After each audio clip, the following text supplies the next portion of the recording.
नमस्कार दोस्तों, स्वागत है आपका स्टडी फॉर सिविल सर्विसेज में। इस वीडियो में हम देखेंगे जीएसटी से रिलेटेड सभी इंपॉर्टेंट फैक्ट और प्लस एक्सपेक्टेड क्वेश्चन जो कि आ सकते हैं कॉम्पिटिटिव एग्जाम्स में जीएसटी से रिलेटेड। ये देखिए पूरा कॉम्प्रिहेंसिव पीडीएफ बनाया है मैंने और इसमें हर उस क्वेश्चन के बारे में डिस्कस करेंगे जो कि कॉम्पिटिटिव एग्जाम में, चाहे वो यूपीएससी हो, चाहे स्टेट पीसीएस हो, चाहे एसएससी हो, चाहे बैंकिंग हो, किसी भी एग्जाम में जीएसटी के बारे में पूछे जा सकने वाले प्रश्न पूरे इसमें देखेंगे।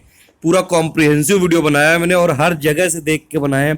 इसमें कैसे कैसे कॉन्स्टिट्यूशनल डेवलपमेंट हुआ, इसमें क्या क्या एक्ट इसमें चेंज किए गए, क्या क्या अमेंडमेंट हुआ, कौन कौन से टैक्सेस को ये रिप्लेस करेगा, कहाँ कहाँ ये लागू हुआ है, कौन कौन सी जो इम्पोर्टेंट डेट्स हैं, कौन कौन सी इसमें स्लैब्स हैं इम्पोर्टेंट, कितना कितना टैक्स लगेगा, सब कुछ देखेंगे। हिस्टोरिकल डेवलपमेंट से लेके पूरा अभी तक का, और इस पे जो कॉम्पिटिटिव एग्जाम में सवाल आ सकते हैं वो सब कुछ देखेंगे एक ही वीडियो में।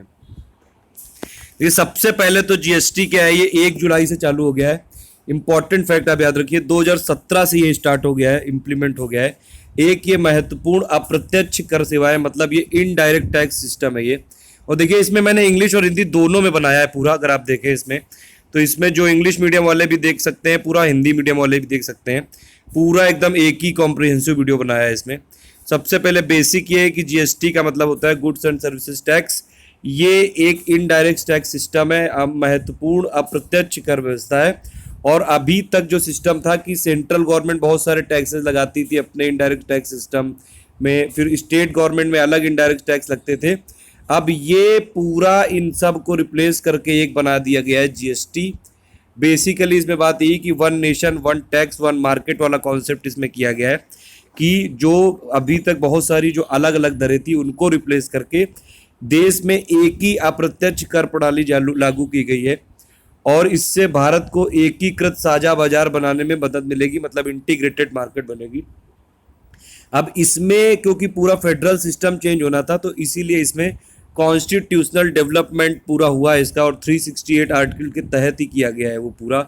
और इसमें पहले तो लोकसभा से स्पेशल मेजॉरिटी से बिल पास किया गया इसको, वो पूरी डेट भी देखेंगे हम लोग। लोकसभा से 3 अगस्त को पास किया गया था 2016 को, फिर राज्यसभा से पास किया गया स्पेशल मेजॉरिटी से, उसमें 8 अगस्त को किया गया था। फिर उसको प्रेसिडेंट ने एसेंट दी थी अपनी 8 सितंबर 2016 को, और उसके बाद फिर ये स्टेट में गया तो ये आधे से ज़्यादा स्टेट को अपनी असेंबली में नॉर्मल जो मेजॉरिटी होती है उससे पास किया गया। 15 राज्यों ने जब पास कर दिया, क्योंकि 29 स्टेट है, तब जाके जीएसटी पूरा हुआ है ये। और फाइनली ये इम्प्लीमेंट कब से हुआ है? 1 जुलाई 2017। ये तो बहुत इंपॉर्टेंट डेट है। अब इससे पहले देखिए इंडिया में 17 तरह के अलग अलग इनडायरेक्ट टैक्स लगते थे, तो टैक्स ऑन टैक्स, जो कास्केडिंग ऑफ टैक्स, ये सब सिस्टम है, इन सब को ये रिमूव करेगा, ईज ऑफ डूइंग बिजनेस को बढ़ाएगा, एक्सपोर्ट जीरो रेटेड हो जाएगा, जीडीपी में ग्रोथ हो जाएगा। ये काफ़ी सारी बातें हैं, बहुत सारे इसके क्रिटिसिज्म भी हैं, क्योंकि जो शुरू में 3-4 साल काफ़ी ज़्यादा महंगाई बढ़ने के आसार भी हैं, बाद में ज़रूर ये सब चीज़ें ये कुल मिला के इक्वलाइज कर देगा इसमें। तो देखिए इसमें पूरा सब इसमें लिखा हुआ है कि अभी इसने रिप्लेस किया है 17 अलग अलग टैक्सेस को और 23 सेस को इसने किया है। और जीएसटी लागू होने के बाद अब किसी भी सामान और सेवा पर वह कर लगेगा जहाँ पे वो बिकेगा। सबसे बड़ी बात है कि ये डेस्टिनेशन बेस्ड टैक्स है, मतलब जहाँ पे कंज्यूम किया जाएगा वहाँ पे जीएसटी लगाया जाएगा। तो it is a destination based tax, यानी कि ये गंतव्य आधारित टैक्स है। ये आप जरूर याद रखिएगा, गंतव्य आधारित कर रही है। और ये कंजम्पशन जहाँ पे होगा गुड्स और सर्विसेज का, वहाँ पे लगेगा। ये बहुत इंपॉर्टेंट पॉइंट है। और ये लिवाई किया जाएगा हर स्टेजेस पे, राइट फ्रॉम द मैन्युफैक्चर, मतलब जहाँ से स्टार्ट चालू होगा ये, और जब तक ये कंजम्पशन फाइनल कंजम्पशन इस पे होगा। तो देखिए हर स्टेज में थोड़ा थोड़ा लिवाई किया जाएगा, और जहाँ जहाँ जैसे जैसे आपका वैल्यू एडिशन होता जाएगा तो टैक्स उसमें वैल्यू पे टैक्स लगेगा। तो केवल जो वैल्यू एडिशन है उस पर टैक्स किया जाएगा, और पूरा जो बर्डन होगा फाइनली उसको बियर करेगा फाइनल कस्टमर। तो ये पूरा लिवाई होता जाएगा स्टार्टिंग से लेके, और इसको पूरा फाइनल बियर करेगा जो डेस्टिनेशन जहाँ पे होगा, जहाँ पे कंजम्पशन होगा, तो फाइनल जो कंज्यूमर होगा वो इसको बियर करेगा पूरा। ये सबसे बेसिक बात है इसमें। उसके बाद अगर आप देखें तो ये मैंने बता दिया आपको, जीएसटी डेस्टिनेशन बेस्ड है, यानी कि गंतव्य आधारित ये कर रहे हैं। बेसिक कॉन्सेप्ट है इसका one nation one tax one market. अब इसमें देखिए जीएसटी को लागू करने के लिए कॉन्स्टिट्यूशन में अमेंडमेंट चाहिए था, मैंने अभी आपको बताया। आर्टिकल 368 को इसमें यूज़ किया गया लोकसभा से स्पेशल मेजोरिटी, राज्यसभा से स्पेशल मेजोरिटी, स्टेट असेंबली जितनी भी है इंडिया में उसमें आधी से ज़्यादा को पास करना था। 29 स्टेट है, इसलिए 15 ने जब पास कर दिया तब ये मतलब इसके लिए जो यूजफुल रिक्वायरमेंट थी वो हो गई पूरी। उसके बाद फिर ये प्रेसिडेंट एक्सेंट चाहिए थी तो वो भी मिल गई। उसके अलावा देखिए जीएसटी में बहुत सारे चेंज किए गए, क्योंकि कई सारे ये जो पूरा मतलब टैक्स सिस्टम स्टेट वाले टैक्सेस को भी खत्म करने के लिए कई सारे जो स्टेट वाले आर्टिकल्स हैं उनको मॉडिफाई किया गया, अमेंड किया गया। जो सेंट्रल वाले कई सारे टैक्सेस है, सेंट्रल एक्साइज टैक्स है, उन सब सर्विस टैक्स है, उन सबको खत्म करने के लिए उसमें चेंजेस किए गए। तो देखिए अगर कभी क्वेश्चन आ जाएगा कि जीएसटी को ये लाने के लिए कौन कौन से एक्ट चेंज हुए हैं, तो वो पूरी लिस्ट यहाँ पे दी हुई है। सबसे पहली बात तो 368 तो चेंज हुआ ही है, अमेंड हुआ है, वो कॉन्स्टिट्यूशनल अमेंडमेंट एक्ट है। और सबसे बड़ी बात ये एक इसमें याद रखिए कि जीएसटी के लिए बिल लाया गया था 122, तो 122 कॉन्स्टिट्यूशनल अमेंडमेंट बिल था वो, लेकिन जीएसटी का जो एक्ट है वो 101 है वो, यानी कि 101 कॉन्स्टिट्यूशनल अमेंडमेंट एक्ट है जीएसटी वाला एक्ट। और इसके लिए बिल लाया गया था 122 कॉन्स्टिट्यूशनल अमेंडमेंट बिल। और ये इसके लिए क्या क्या चेंज किया गया, आर्टिकल 246A चेंज किया गया, आर्टिकल 269A चेंज किया गया, क्योंकि आर्टिकल 269A में आईजीएसटी यानी कि इंटीग्रेटेड जो जीएसटी है वो इसमें इसके थ्रू लगेगा। उसका फिर ये बंटवारा कर देगा कि जो भी जीएसटी काउंसिल रेट डिसाइड करेगी उस हिसाब से। 3 टाइप के हैं वो अभी हम पूरा बता रहे हैं। ये आर्टिकल 279A भी इसमें अमेंड किया गया है।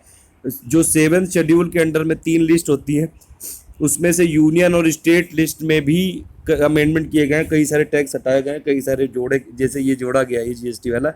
तो इसीलिए अगर ये क्वेश्चन आएगा, ये यूपीएससी में आने के चांसेस ज़्यादा है स्टेट पीसेस में, कि जीएसटी के लिए क्या क्या कॉन्स्टिट्यूशनल अमेंडमेंट किया गया। 368 वाला यूज़ किया गया आर्टिकल, उसके अलावा ये वाले आर्टिकल भी यूज़ किए गए, 246, 269, 279 और शेड्यूल भी यूज़ किए गए, यूनियन लिस्ट और स्टेट लिस्ट। अब देखिए जीएसटी के तहत सेंट्रल गवर्नमेंट लगाएगी सीजीएसटी, ठीक है, स्टेट गवर्नमेंट लगाएगी एसजीएसटी, क्योंकि इंडिया में फेडरल सिस्टम है तो इसीलिए 2 टैक्सेस इसमें हैं।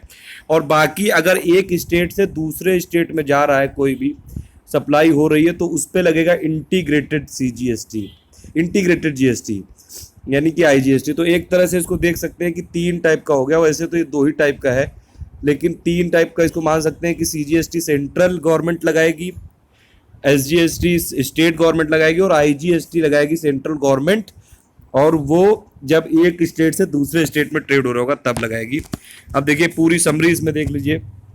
1 जुलाई को 2017 को ये लागू हो गया, ये सबसे बड़ी बात है। 30 जून 1 जुलाई 2017 की मध्य रात्रि में सेंट्रल असेंबली हॉल में पूरा एक समारोह आयोजित हुआ था। उसमें पीएम मोदी जी ने और प्रणब मुखर्जी ने, दोनों ने इनको एक साथ लॉन्च किया। महत्वपूर्ण इसलिए क्योंकि सबसे बड़ा कर सुधार बीजेपी बोल रही है, बाकी कांग्रेस वाले इसको नहीं मान रहे हैं, वो बोल रहे हैं कि और भी कई सारे सुधार हुए हैं। क्रिटिसिज्म तो बहुत सारे हैं जीएसटी के, अभी मैं लास्ट बताऊंगा इसको।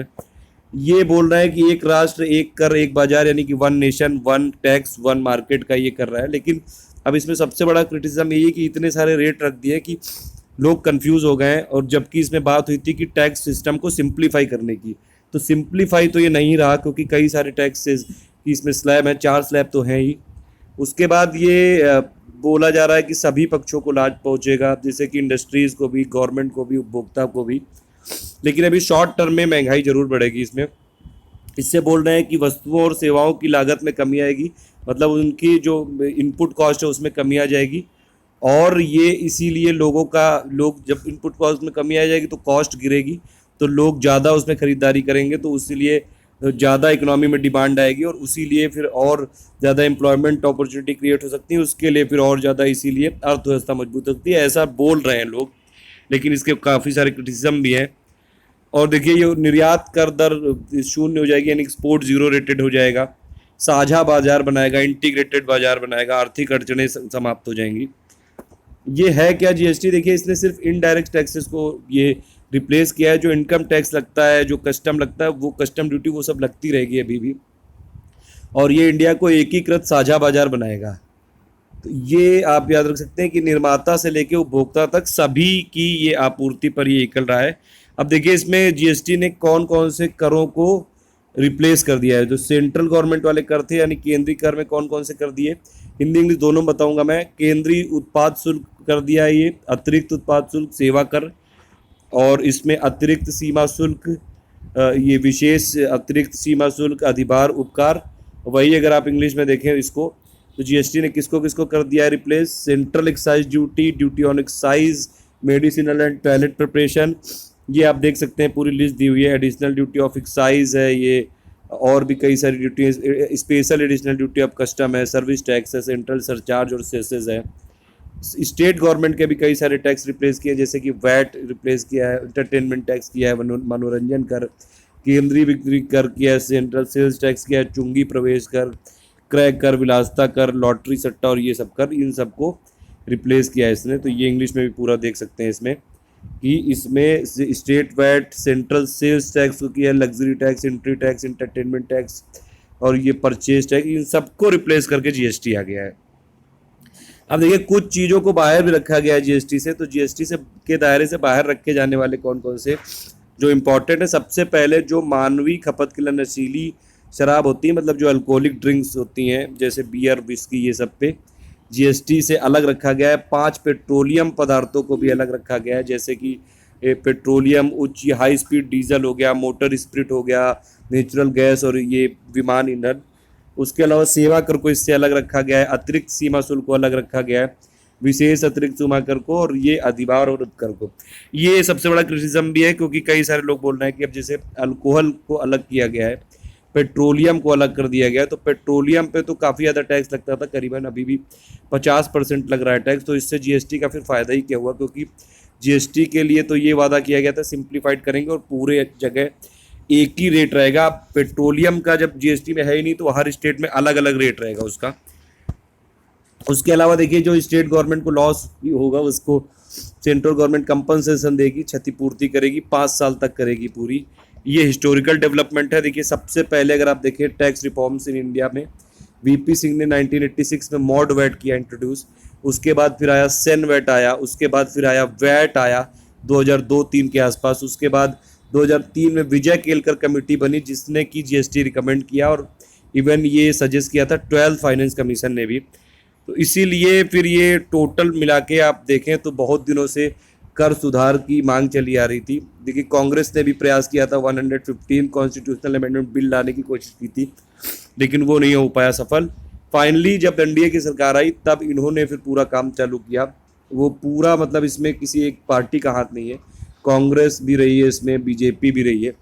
तो इसमें 122 संविधान संशोधन विधेयक यानी कि कॉन्स्टिट्यूशनल अमेंडमेंट बिल इंट्रोड्यूस किया है और उसको पारित कर दिया। देखिए ये 3 डेट जरूर याद रखिए स्टेट पीसीएस और ये जो एसएससी एग्जाम्स होते हैं उनके लिए, कि पहली बात तो ये कि जो ये वाला जो लेटेस्ट जीएसटी वाला बिल है 122 कॉन्स्टिट्यूशनल अमेंडमेंट बिल है ये, और ये 101 है ये कॉन्स्टिट्यूशनल अमेंडमेंट एक्ट। इसको राज्यसभा ने पास किया था 3 अगस्त 2016 को, लोकसभा ने पास किया था 8 अगस्त 2016 को, प्रेसिडेंट ने इसको एक्सेंट दी थी, अपनी सहमति दी थी 8 सितंबर 2016 को। और उसके बाद भी अगर आप देखें तो 2017 में जैसे कुछ और अमेंडमेंट इसमें इंट्रोड्यूस किए गए, तब ये फिर से एक बार इंट्रोड्यूस किया गया था, तब इसको लोकसभा ने पास किया था 29 मार्च 2017 को, फिर राज्यसभा ने पास किया था 6 अप्रैल 2017 को, 13 अप्रैल को प्रेसिडेंट ने एक्सेंट दे दी थी। और इसके अलावा जब ये जीएसटी से इम्प्लीमेंट हुआ तो उस टाइम पे 2 स्टेट ने तब तक एसजीएसटी पास नहीं किया था, उनके नाम है वेस्ट बंगाल और केरला। उन्होंने ऑर्डिनेंस के थ्रू फिर इसको इम्प्लीमेंट किया। ये भी पूछा जा सकता है कि वो कौन से 2 स्टेट है जिन्होंने जीएसटी इम्प्लीमेंट होने तक एसजीएसटी पास नहीं किया था और वो अमेंडमेंट के थ्रू फिर उन्होंने फाइनली इम्प्लीमेंट किया, तो वो है वेस्ट बंगाल और केरला।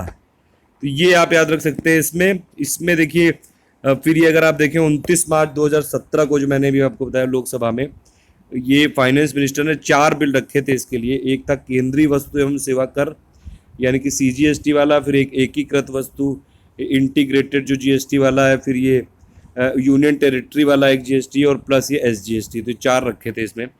29 मार्च को लोकसभा ने पास कर दिया, राज्यसभा ने 6 अप्रैल को, जो 4 बिल बने थे फाइनली। डेट आपको बेसिक तो यही याद रखनी है कि राज्यसभा ने जीएसटी वाला जो मेन बिल है वो 3 अगस्त को और लोकसभा ने 8 अगस्त को, प्रेसिडेंट ने 8 सितंबर को ये पास किया था। फिर उसके लिए जो एसजीएसटी, सीजीएसटी, आईजीएसटी और यूनियन टेरिटरी जीएसटी वाले बिल हैं वो कब पास किए गए, वो 29 मार्च को और 6 अप्रैल को। फिर देखिए जीएसटी काउंसिल काफ़ी ज़्यादा इंपॉर्टेंट है, इसके लिए कॉन्स्टिट्यूशनल में ये नया अनुच्छेद जोड़ा गया 279A। इसके थ्रू जीएसटी परिषद की स्थापना हुई है, जीएसटी काउंसिल का ये स्थापना हुई है, जो कि जीएसटी में रेट्स क्या क्या हो, उसमें क्या क्या जो मेजर डिसीजंस हैं उन सबको लेंगे, इम्प्लीमेंट करेंगे ये सब। और इसमें कौन कौन है, इसमें देखिए इसके जो अध्यक्ष है वो है फाइनेंस मिनिस्टर यानी कि इस समय अरुण जेटली, प्लस इसमें और भी लोग हैं जैसे कि केंद्रीय राज्य मंत्री होंगे, वित्त राजस्व के प्रभारी, और राज्यों के जो फाइनेंस मिनिस्टर हैं या जो कर मंत्री हैं उन्हें भी ये किया जाएगा, और या फिर जिनको की स्टेट नॉमिनेट करे वो सब इसके सदस्य होंगे।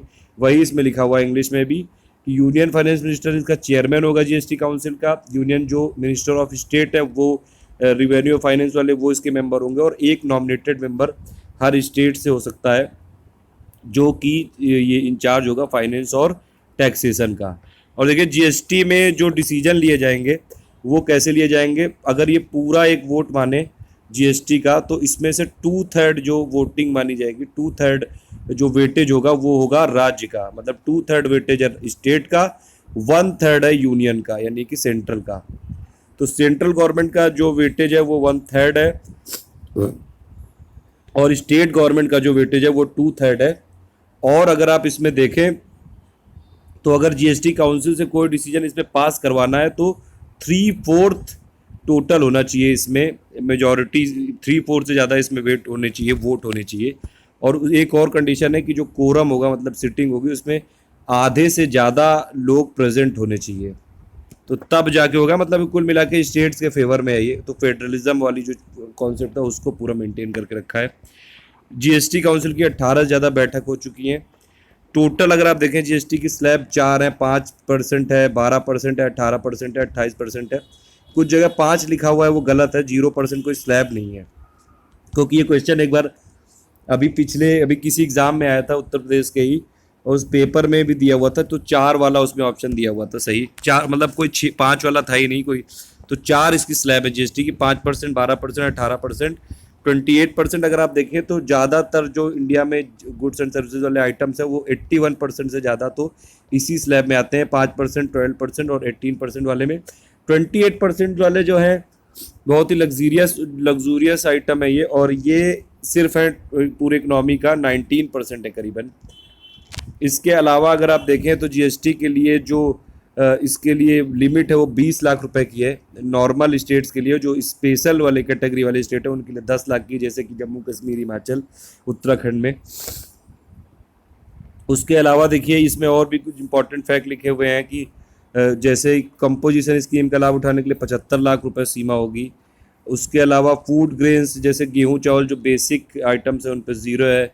ये दर आम उपभोक्ताओं की जो है 5% है, ज़्यादातर जो सबसे ज़्यादा रखे गए हैं वो 12 और 18% के अतिरिक्त रखे गए हैं ज़्यादातर आइटम्स। वही मैंने बताया अभी आपको, 81% तो है इसमें 0%, 5%, 12% और 18% के अंदर आते हैं। 19% बचे वो आते हैं 28 जो परसेंट लगेगा उसमें। उसके अलावा देखिए कुछ उस वस्तुओं पर एक उपकर भी लगाया जाएगा, सेस भी लगाया जाएगा, जिसमें इसमें लग्जरी जो कार्स हैं और ये पेय पदार्थ है, पान मसाला, तंबाकू, इन सब पे 28% के ऊपर उपकर भी लगाया जाएगा, ताकि ये राज्यों का कंपनसेशन पूरा किया जा सके। और ये इम्पॉर्टेंट फिर और कुछ फैक्ट हैं, जीएसटी के जो सभी लेन देन और प्रक्रियाएँ होंगी इलेक्ट्रॉनिक मोड के जरिए होंगी। उसके अलावा इसमें मासिक रिटर्न और वार्षिक रिटर्न के लिए भी प्रावधान है। इसमें जो करदाताओं को 60 दिन के भीतर निर्धारित अनुदान का रिफंड करने के लिए भी है, ये सब चीज़ें हैं। उसके अलावा देखिए अगर इसमें पूरा इंफॉर्मेशन टेक्नोलॉजी का यूज़ किया जा रहा है तो कहीं भी मतलब जो टैक्स है वो ज़्यादा वाइड हो जाएगा। गवर्नमेंट का टैक्स कलेक्शन तो बहुत ही ज़्यादा बढ़ेगा अभी, और इसमें जो टैक्स की चोरी करते हैं वो लोग के लिए काफ़ी नुकसान है, टैक्स चोरी करना काफ़ी मुश्किल हो जाएगा। पूरा एक ये इंटीग्रेटेड नेटवर्क भी बना रहे हैं ये GSTN, goods and services tax network. Tobacco जो पदार्थ होंगे उस पर देखिए गवर्नमेंट टैक्स लगाएगी सीजीएसटी, लेकिन ये जो सेंटर के पास एक और पावर होगी कि उस पर सेंट्रल एक्साइज ड्यूटी भी लगा सकते हैं वो। उसके अलावा देखिए जो सेंट्रल गवर्नमेंट करेगी वो क्या क्या लगाएगी, वो एडमिनिस्टर करेगी सीजीएसटी को और आईजीएसटी को। मैंने बताया था आपको पहले ही, आईजीएसटी मतलब एक स्टेट से दूसरे स्टेट में ट्रेड के लिए, बाकी जो स्टेट गवर्नमेंट होंगी वो एसजीएसटी करेंगी। और ये जो आईजीएसटी है ये आर्टिकल किसके अंडर आएगा, 269A आर्टिकल के अंडर आएगा, यानी कि इंटीग्रेटेड जीएसटी है ये। और ये कैसे बंटवारा किया जाएगा दोनों स्टेट के बीच में, जीएसटी काउंसिल डिसाइड करेगी। इंपोर्ट अगर आप देखें तो इंपोर्ट जो गुड्स एंड सर्विसेज का होगा वो ट्रीट किया जाएगा इंटर स्टेट सप्लाई, और आईजीएसटी उसमें लिवाई किया जाएगा। एक्सपोर्ट को माना जाएगा जीरो रेटेड सप्लाई, और इवन उसका रिफंड भी दिया जाएगा एक्सपोर्टर्स को। जीएसटीएन का मतलब है goods and services tax network, यानी कि एक स्पेशल व्हीकल, एक स्पेशल पर्पस व्हीकल इसमें लिए ये सेटअप किया गया है। और ये पूरा इम्प्लीमेंट कैसे करना है, रजिस्ट्रेशन कैसे करना है, ये सब देख रहा है ये जीएसटीएन। अब देखिए ये लास्ट में कुछ फैक्ट दिए हुए हैं जो आपको रटी लेने हैं बिल्कुल। लागू कब किया गया, 1 जुलाई 2017 को, ये रट डालिए एकदम। किसने सुझाव दिया था जीएसटी लागू करने का, किस कमेटी ने, विजय केलकर ने दिया था 2003 में। उसके बाद सर्वप्रथम जीएसटी बिल का प्रारूप तैयार करने वाली समिति के अध्यक्ष थे असीम दास गुप्ता। संविधान के किस अनुच्छेद के तहत ये जीएसटी परिषद का गठन किया गया, आर्टिकल 279A। अभी मैंने बताया आपको। जीएसटी परिषद में कुल कितने सदस्य होते हैं, 33 हैं करीबन।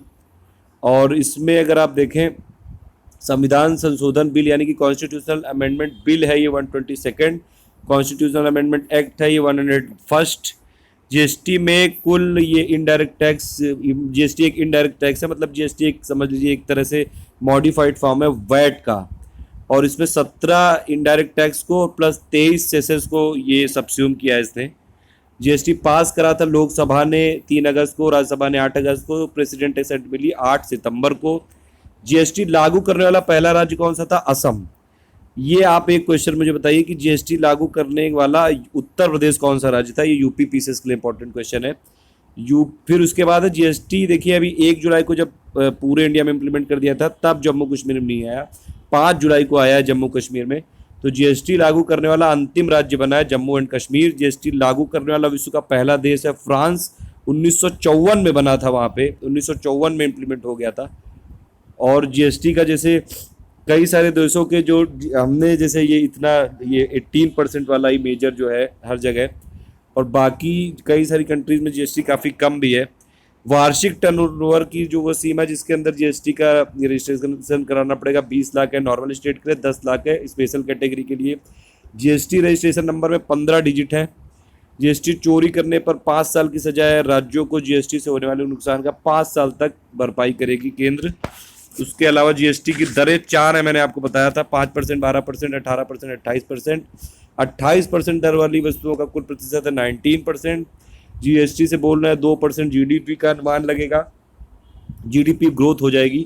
3 प्रकार के, देखिए 2 है प्रकार के जीएसटी, सीजीएसटी और एसजीएसटी। आईजीएसटी तो जब है जब एक स्टेट से दूसरे स्टेट में ट्रेड हो रहा है और इसको लगाएगा सेंट्रल गवर्नमेंट। ये किस प्रकार का कर है, अप्रत्यक्ष यानी कि इनडायरेक्ट, बहुस्तरीय यानी मल्टी लेवल पे है ये, और गंतव्य आधारित यानी कि डेस्टिनेशन बेस्ड है, ये सबसे बड़ी बात है।